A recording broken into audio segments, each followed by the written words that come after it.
Hello!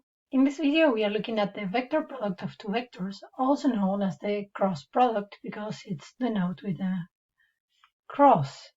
So we are going to consider v and w being three-dimensional vectors, and when we take the vector product between them, the result is also a vector in 3D. So this is the first important thing about this operation. Given two three-dimensional vectors, the result is going to be a new three-dimensional vector. Algebraically, this vector is defined as follows.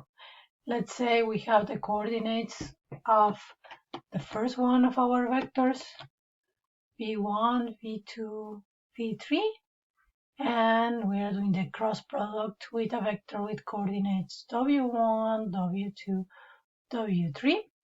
Then the result is a new vector, and what the coordinates of this new vector are is something that will be a little bit hard to remember, and you shouldn't try to remember it. It is in your formula booklet, and you should just use it as it is written over there. So I'm starting by multiplying v2 with w3, and then that's going to be minus, I'm going to have v3 with w2. So those entries with a negative sign. Then for the second entry, I'm going to have v1 w3 minus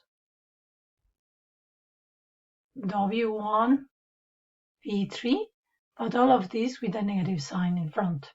So kind of the same pattern of taking like a cross with the coordinates, but now with a negative sign. And then for the last one, for the last entry, we are going to have v1 w2 minus w1 v2. And if I take another light color to do that, it's going to look like we are taking first against the second coordinate minus the first of the second and the second of the first. So again, you don't need to know this by heart, and you should just look at what it says in the formula booklet. This is the algebraic definition, but this has also a geometrical interpretation. Let's say I sketch here two vectors, v and w, and now the new vector that I'm going to create as the product of them is going to be a vector in the direction perpendicular to them. So it's going to be a vector in this direction, at least that's what it looks perpendicular to me. You can imagine that those vectors v and w live on some plane on the space, and then this is the direction that is the line perpendicular to that plane in 3D. Now that we have vectors pointing up and pointing down in this picture, and we need to know which one is the one that we want, and there is a rule for that. It's a right hand rule that you may know from physics.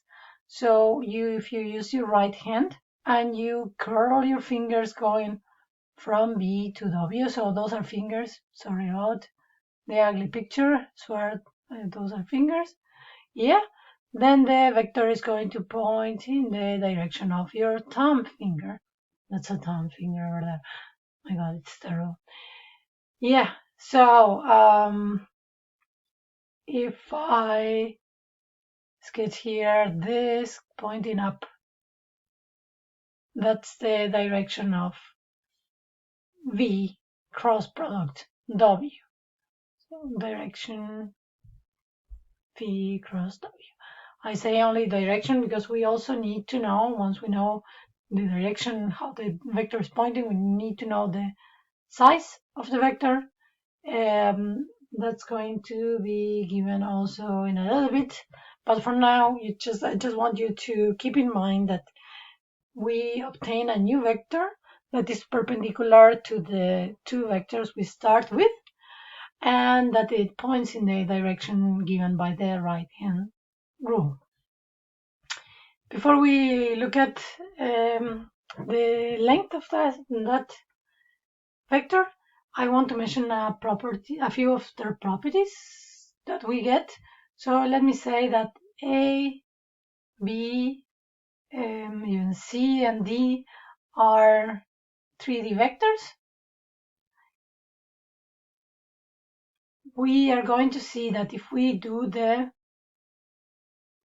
cross product of A with itself, the result of this is the zero vector. And that is one that you could try with the algebraic definition to see that property, and it wouldn't be too hard. So first one. Second one, if we compare the cross product of A and B and the cross product of B and A, so if we change the order, what is going to happen is that we're going to get a negative sign over there. So the vectors A cross B and B cross A, they have the same length, but they have opposite directions. And we can see that in our picture if we apply the right-hand rule.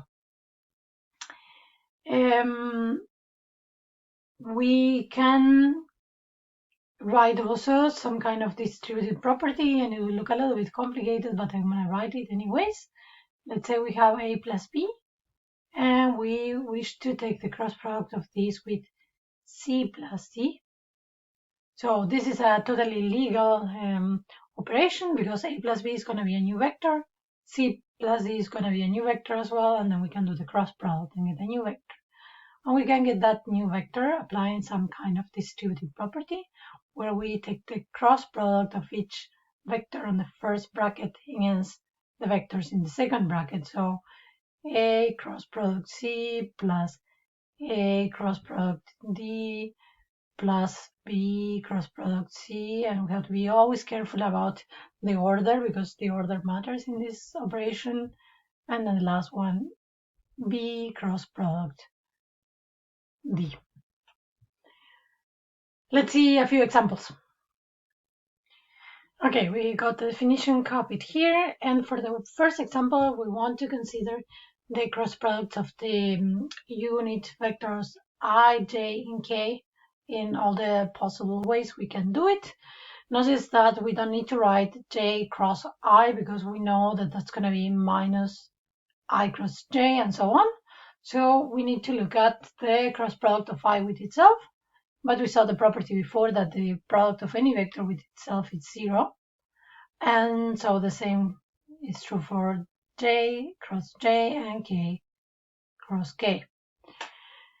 Now if we look at I cross j, maybe it's better if we just write down what that is. So we have the vector 1, 0, 0, cross product the vector 0, 1, 0, and we need to apply our definition. In our definition, for the first coordinate, we are going to look at the products between the second and third coordinates. And even if we don't remember how to put the signs over there, in each of those products, we have a 0. So the product of that is going to be 0. Now let's look at the second coordinate. We are going to be looking at the product between the first and third coordinate with some issues with the signs, but again, in each one of those single products, there is a 0. So no matter what the signs are, the result is going to be 0. For the last one, for the third coordinate, we need to look at the product of the first and the second coordinate minus the first and the second of the starting by the second of the vectors. So would be the one that we call V1W2 minus V2W1. And in that case, we have one of the products to be 1 times 1. So the result is going to be 1. And this vector over here is the vector k. So when we multiply A cross J, the result is k. Let's try with I times k. So we have 1, 0, 0. Cross product 0, 0, 1. And when we do this, let's look again at what we need to look for the first of the entries. We need to look at the products that involved second and third coordinates, and that's going to be 0. For the second one, we need to look at the products that involve first and third coordinate, and that's where we get to have the 1 multiplied by 1. So this one we need to write it carefully because there is something non-zero. The other part is going to be 0. So following the formula, we have minus, and then we have 1 minus 0. So this is actually, this entry is -1. So I'm writing the entries one more time. For the last one, I need to look at products involving the first and second coordinates, and in those we have 0 in all the products, so the result is 0. So the vector we got in this case is -j. So that's the product of I cross product k. We need to look now at j cross product k. So 0, 1, 0 is the first vector, cross product 0, 0, 1 for the second vector. Now we look at the first coordinate. That's where we have the products between second and third coordinates of the two vectors. And in that case, we have 1 times 1, which gives us the result of 1 minus 0. That's enough to write 1. For the second coordinate, we are going to look at products between the first and third coordinate, and we have 0 in each of those products that we consider. So the result, no matter what the signs are, is 0. And for the last one, we need to look at products between first and second coordinates, and those also have a 0 on each product, so the result is 0. So in this case, the result is just the vector I parallel to the x-axis with length 1, so I. So j times k is I. So we calculated the products between the unit vector parallel to the coordinate axis. I'm copying here a couple of examples more for you to practice applying the formula so you become comfortable doing it. And as said many times, just go ahead and use the formula booklet. Don't try to remember this by heart. For the third example, we want to find all the vectors perpendicular to two given vectors. So if I want to make a picture, let's say I call the vectors A and B. Then let's say I have A here and B here. Then if I want all the vectors that are perpendicular to both of them, those two vectors that they have over there, they determine a plane. And then I'm going to need all the vectors that are perpendicular to that plane. So they will look like this, within this perpendicular direction. So it's enough to find what is the vector that is the cross product between them. Let's say this one over here. And then all vectors on the same line as the cross product are going to be good solutions for us.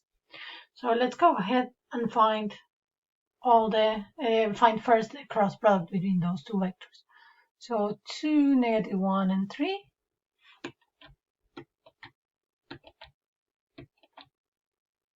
-1 and 3. And now cross product 1, 1, 1. And using the formula, I got -1 times 1 minus 1 times 3. And then for the second coordinate, 2 times 1 minus 1 times 3 with a minus outside. And for the third one, 2 times 1 minus 1 times 1. Let's see what is here. -4 for the first coordinate. 2 minus 1. 1 for the second one, and 3 for the third one. Let's pause 1 second and check they apply the formula correctly. So this is A cross B, and then all the vectors that we want are going to be k times this given vector. So we have the condition k is a real number. Those are all the vectors perpendicular to A and B.